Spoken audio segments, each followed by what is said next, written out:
Hello, how are you doing everybody? It feels like forever since I've been doing a live. Not quite sure what happened to September, it's just flown by, but I thought that I would quickly come on and just show you something that I'm just doing for tea tonight. It's gorgeous and sunny today and I just felt like something really light and healthy. So I am doing the Caramelised Leek and Feta Tart, which is in the cookbook, which is the 20th celebration cookbook, Creating Something Incredible. So I really, truly love that book. If you get a chance to have a look at it, it's fantastic. If you're out there, whether you're live, whether you're watching me afterwards in replay, or even if you're watching me on YouTube, then just put a comment, say hi, suggestions, anything that you want, it's fine, as long as it's kind of sort of nice, I guess. I like to know that there are people out there, and also if I can help you in any way, just send me a comment and I will do my best to help you. All right, so I'm going to start cooking the Caramelised Leek and Feta Tart. So the first thing that we do is we just, pardon my one in the background that's beeping, it'll stop in a second. We start with the pastry, okay? So it tells you to grease and line a flan tin. So I have got a flan tin and I'll show you in a minute. I've already pre-cooked one. But if you don't have a flan tin, then I would just use something like this. So just, you know, your normal pie dish that's not too high on the sides. That would work just as well. Okay, so grease and line that. Then we're just going to quickly put in our flour. So it's 180 of the plain flour and 90 of unsalted butter, chilled and cubed. Now, back in the day before Thermomix, and I used to make pastry quite a lot, I would have to sift the flour firstly, and then I would get the butter and have to rub it in by hand. Do you remember those days? Well, of course, you don't have to do that anymore. So those two things just go straight into the bowl, and 6 seconds on speed 8 is all it takes.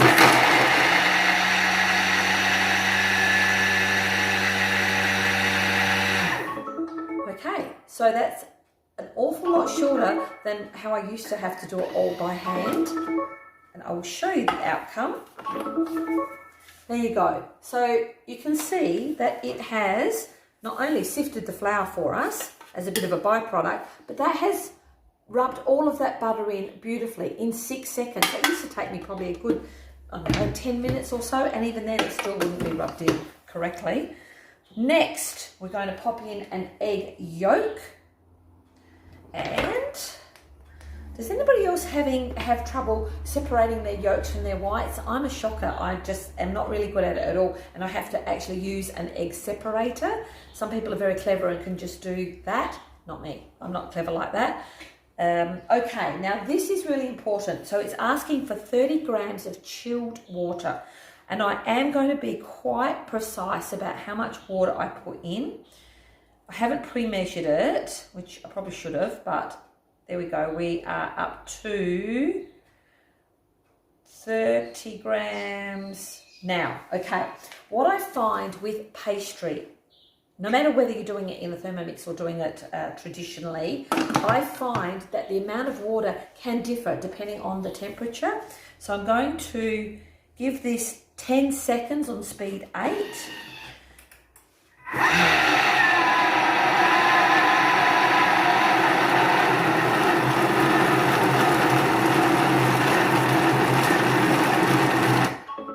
Okay, so 10 seconds. I'm not sure if you could hear that. Sometimes it cuts the noise out a bit. And we will have a look. And actually, that is perfect. So that is what your dough is meant to look like. Now, if you're ever doing any pastry recipe, start by putting in exactly the amount of liquid that they tell you. But if you find that it's not quite enough, again, temperature, that's all it is, and the humidity, I guess. You might need to add a little bit of water, but don't overdo it. Just do like 5 grams at a time until it gets to that sort of consistency, enough so that it will pull together. All right, I will tip that out onto one of my thermo mats. If you've ever seen one of these Thermomix, they are just beautiful. You can get them very easily from the mix shop, or even better, get them as a host reward, and it will cost you very, very little, or maybe even free. And you can always find out about that by just sending me a message, and I can explain how that works. Not too much effort on your part. That's the main thing. I'm the one that does all the work, which is great. Okay, so lightly flour it, and then we're going to just tip it out onto here. And if there's a little bit left in there, which there is, just use the base here, just twirl it with your fingers, and you'll find that it all comes out. And what I will do afterwards is I'll just put cold water in there and a tiny little bit of detergent and put it on the pre-clean dough mode, and it just all comes out beautifully. But I won't bother with that now. I shall do that later. So hopefully you can see what I'm doing here. Yes. All right. So with dough pastry, it's always important not to work it too much. And on the on-screen instructions, it actually tells you to shape it into a ball. I tend to just keep mine a little bit flatter, like a flat sort of disc, because we will be rolling it out afterwards.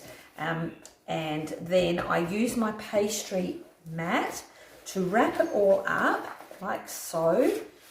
And again, with all dough and pastry, it often benefits from resting. So I'm just going to put that aside, and that will go off into the fridge.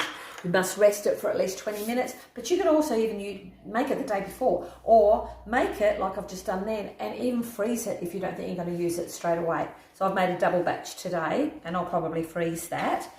Okay, so it tells you to wrap it, and then to preheat the oven, because what we're going to do is going to roll it out. Now, I have done all of that because it's not that interesting watching me roll out dough. But on the screen of your TM6, not only does it tell you what to do, but there is a little play button. Press the play button, and it actually shows you, demonstrates online. Hi, Debbie, how are you? Good to see you.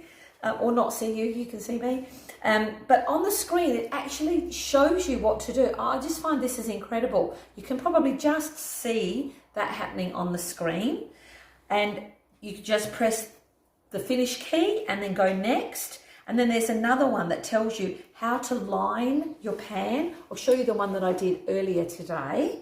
Okay, so it's actually demonstrating what the pan looks like, how to roll it over the top, to press it in and around, and then it tells you how to prick it all with a fork, which I've done with this one. And also, I learnt this from watching this, well, months ago now, but to actually use your rolling pin across it, and it just gives you a beautiful, perfect finish. It looks so professional. I never knew that. I used to always try and cut it with a knife, and it was always a bit, you know, how you going? Not that good. So, rolling pin from the mix shop, my best friend. It really is. Okay, so there's 3 different videos, one after the other, that takes you through that whole process of how to do it. So what I've done is I have lined my Flan tin, which is one of the rose gold tins from the mix shop, and just to be really sure that they're pretty good, they don't stick, but just to be sure, I've actually put one of these pre-cut parchment papers. So there are 2 sizes depending on your pan. There's a 20 and a 23 centimetre.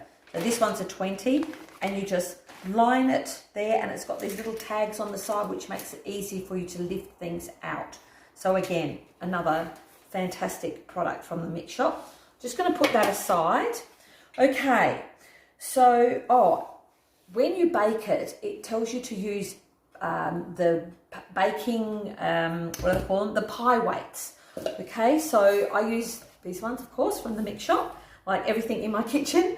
And they're just fantastic. So they're just like little clay beads. I'll show you one. Now, these are just awesome. So they just put the baking paper on top of your raw pastry, and then put your weights on, pop it in the oven, and it just helps it to stay flat, and it doesn't puff up at all. It's just awesome. So they are also available from the mix shop. All right, and then you set it to cool aside, which I've done. And the next step is, I'm just going to grab my other bowl from my other machine. So it's asking us to put in 20 grams of oil and then 300 grams of leek, the white part of the leek. Now this is a great recipe for people who maybe don't have a lot of onion and garlic. I know that there are a lot of people who try and avoid those. So this is a wonderful recipe. You just use the leek. Now I had about half the amount of leek and then I just topped it up with brown onion. So if that doesn't bother you, you can mix and match it, or you can just use brown onion if you want to. And I also put a little bit of garlic in it. That's just a personal choice that I like. And then it's giving us the instruction to put on the splash guard. So again, this is new with the TM6. What it does is it allows enough steam to escape, but while it is browning inside and it's browning with the oil, it stops any of the oil spitting out. So it's an ingenious little invention, and it just sits on top of your lid like that. You must tell the machine, yes, I have done that. And then it goes into what we call our high heat mode. So this is another of the new modes on the TM6. It's 10 minutes on high heat. Now I have actually done that already in the background before I started, so to save us a bit of time.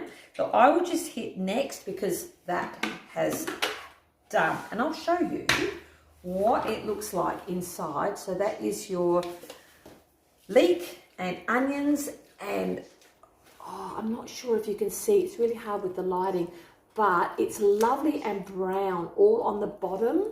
So it's starting to caramelize beautifully. Now, for anybody who has maybe got a TM5, you can still do this recipe, and it gives you the option, the different alternative, because the TM5 doesn't have high heat, but you can still cook it to a certain degree. It just won't caramelize as beautifully. All right, so next thing is we're just going to put in 20 grams of brown sugar and just 10 grams of white vinegar. Okay, that's just to help in the caramelization. And now this time we put the measuring cup back in. I will just have to pinch my measuring cup from this one. Okay, now this is just 3 minutes on speed 1 at 120. So you've now got 3 minutes that you can be doing other stuff, and what I'm going to do is I'm going to make use of that time to gather all of my ingredients that I'm going to need to finish off this recipe. So that's what I love about the Thermomix. You know that you can just leave it doing what it needs to do, and by pressing the 3 dots, hopefully this is a hint that maybe some of you don't know, by pressing the 3 dots you can go back into the full recipe detail, but it doesn't interrupt your cooking, so it just keeps cooking like normal. And using the little arrow key, you can actually have a quick look and see what are the next lot of ingredients that you'll need. So the next thing that we'll do after caramelizing this is we will start doing the rest of the filling. So what I need to assemble is my pouring cream, which I've pre-weighed out, 200 grams, and 3 eggs, which I always pre-break my eggs into some other receptacle. I don't put it straight into the bowl because I am hopeless at breaking eggs. What else do we need? We need some salt and some pepper, just a little bit of sea salt and pepper. And we're also going to need some Danish feta. Your choice. It does say Danish feta, which is my preference, but it says crumbled feta. So I've just buy the blocks of feta and then just kind of roughly chop it myself. So I have my feta ready. Then we're going to have some cherry tomatoes. Now cherry tomatoes weren't that nice looking, so I actually bought the little grape tomatoes, and I've cut them in half kind of that way, so that when we arrange them in the tart, it will actually look really nice. Okay, what else does it want? Then it says anchovy fillets. Now, I think you either love anchovy or you don't, so feel free to leave it out. And the other thing I really like about this recipe is you can put other stuff in it if you want to. Just watch your level when you start to pour it out, that you don't overfill it too much. But I sometimes will put in a little bit of ham if I feel like it. But at the moment I've actually got some smoked salmon left over from when we had our poached eggs on the weekend. So I'm going to just put as much of the smoked salmon as I can fit into it without it overflowing. So it's a really flexible recipe. You know, your basic is the same, your eggs, your cream, etc. But tomatoes, feta. I'm also going to sprinkle a little bit of parmesan on the top as well. Okay, 3 minutes of me yakking and we are ready to go. All right, so we're going to just put this into a bowl and set it aside to cool. I think what I'll do is I'll put it into a glass jug because it is very hot. And remember, when we've been cooking at high temperature, so that was 120 degrees, so that's high, just always steam it off away from you. No nothing really brilliant there. We do it with saucepans, etc.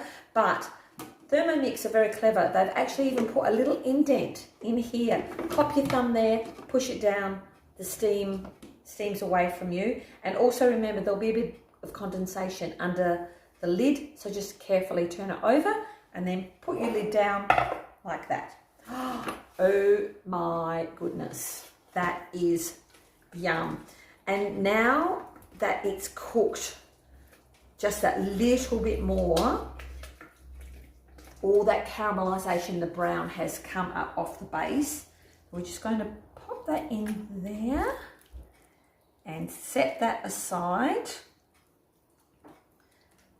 Get out as much as I can. But another brilliant thing about this, I better check before I say so, is you don't have to clean the bowl in between.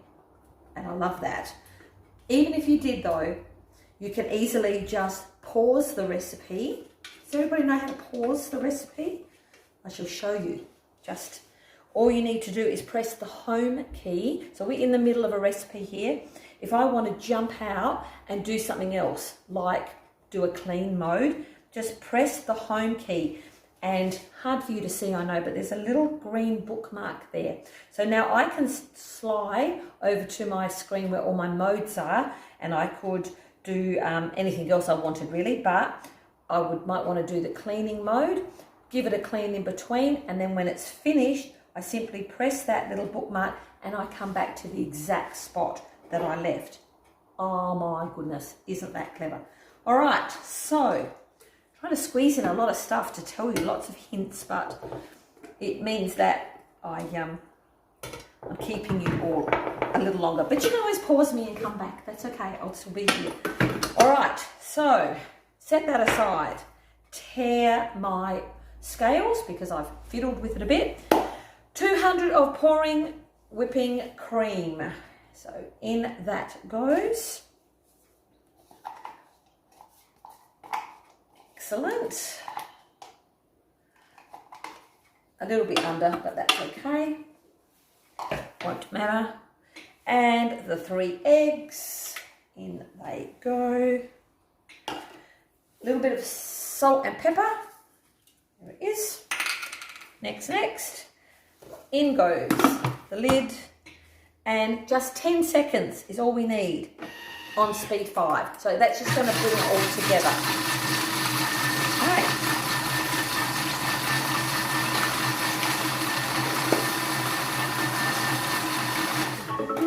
Awesome.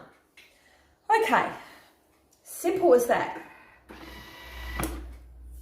So what we have now is just the cream and the eggs all nicely beaten up, just lightly, 10 seconds, that's all we need. And our trusty machine is telling us to pour half of the mixture into the cooled base, which I am going to do. So really what we want to do is we just want to cover the bottom of that. Lovely. And now we are going to put in the other ingredients. So the crumbled feta. This is a double lot because I might be making another tart a little later today with the pastry that I've just made. So I'll just use half of this feta. And next you can arrange your tomatoes. So just kind of sprinkle those around. And a little bit of the smoked salmon. This is not per the recipe, this is just per me, Tracy. But I love smoked salmon and I don't want to waste it. So I think there's nothing nicer than popping it into a tart. Hopefully I can fit all of that in without over filling it. All right, I'm going to sprinkle a little bit of this cheese, just a tiny bit, and I'll save a bit more for the top. And now we put in the caramelized leek, onion, garlic, whatever it is that you chose to do. So we spread that all around. There's actually quite a lot there. I think I'm not going to put all of it in just yet in case I'm overfilling it. I can save that one for the next one. Awesome. And then checking that I'm doing it right. Yes. Tomatoes. Yes. Okay. Then I'm just going to pour the rest of the egg and cream mixture out over the top. Taking care not to overfill. I think we should be just right. Because as it's cooking, it does tend to, you know, puff up a little bit. And I'm just going to put, I've got a few little extra tomatoes, and I'm just going to pop those kind of on top because I think it looks really nice when you've got a bit of colour on the top. And also, once they're in the oven, they cook up really nicely. So I will just put those in there. And voila, you have got this ready to go into your oven. Put it on the middle shelf of the oven is what it says, at 160, so it's not overly hot oven, for about 35 minutes or until you think it's set. Now my oven is really not that good, so I tend to cook it for a little bit longer, but start with the 35 minutes and just go from there. And cool for 15 minutes before serving, or you could even pop it in the freezer once it's all done and then pull it out for a quick meal one other night. So I'm going to leave it there because I will bake it, and what I'll do is I'll take a photo, put it up onto my Facebook, and if I get around to it, I might even just do another very, very quick live so that then I can show you the finished product, and then I can put that up on YouTube as well. So that's it from me. Thank you for joining me, and happy thermomixing. Feel free to contact me, more parmesan. Feel free to contact me anytime for anything. Honestly, this is what I do because I love it, not because I have to. So I'm really happy to chat with anybody about anything Thermomix related. Terrific. See you. Bye. Enjoy your day. Hope there's sunshine where you are. Bye.